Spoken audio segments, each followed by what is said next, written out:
ఆసుపత్రిలో 4 కరోనా రోగులున్నట్లు ప్రభుత్వ ఆసుపత్రి సూపరింటెండెంట్ ఏవి రావు అన్నారు.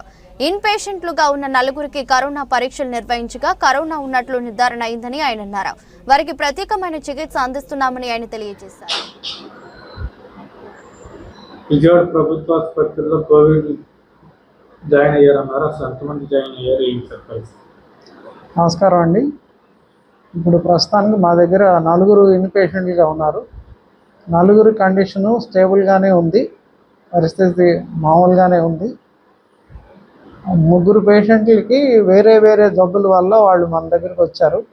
ఒకళ్ళకి రెగ్యులర్ డయాలసిస్ మీద ఉంటారు ఒక ఆయన, అది బయటే ర్యాపిడ్ పాజిటివ్ వచ్చింది. మన దగ్గరికి వచ్చిన తర్వాత ఆర్టీపీసీఆర్ చేసి కన్ఫర్మ్ చేశాము, ఆయన డయాలసిస్ మీద ఉన్నారు, బాగానే ఉన్నారు.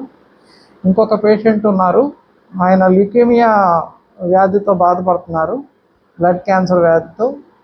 ఆయన మామూలుగా క్యాన్సర్ వార్డులో అడ్మిట్ అయ్యి ట్రీట్మెంట్ తీసుకుంటున్న పరిస్థితుల్లో ఆయనకి జ్వరం వస్తే టెస్ట్ చేశాము, ఆర్టీపీసీఆర్ పాజిటివ్ వచ్చింది. ఇంకొక పేషెంట్ కార్డియాలజీ వార్డులో అడ్మిట్ అయి ఉన్నారు, ఆయనకి జ్వరం వస్తే టెస్ట్ చేస్తే పాజిటివ్ వచ్చింది. ఈ 3 కిందకి షిఫ్ట్ చేసాం. వేరే ఇంకొక కొద్దిగా చాలా తక్కువ సిమ్టమ్స్లో ఉన్న ఒక పేషెంట్ కూడా మన దగ్గర అడ్మిట్ అయి ఉన్నారు. వీళ్ళందరికీ కోవిడ్కి సంబంధించిన సిమ్టమ్స్ అయితే చాలా మైల్డ్గా ఉన్నాయి, ఓన్లీ జ్వరం మాత్రమే ఉంది. 3 మాత్రం వేరే వేరే జబ్బులతో బాధపడుతున్నారు. అది ఈరోజుకున్న పరిస్థితి.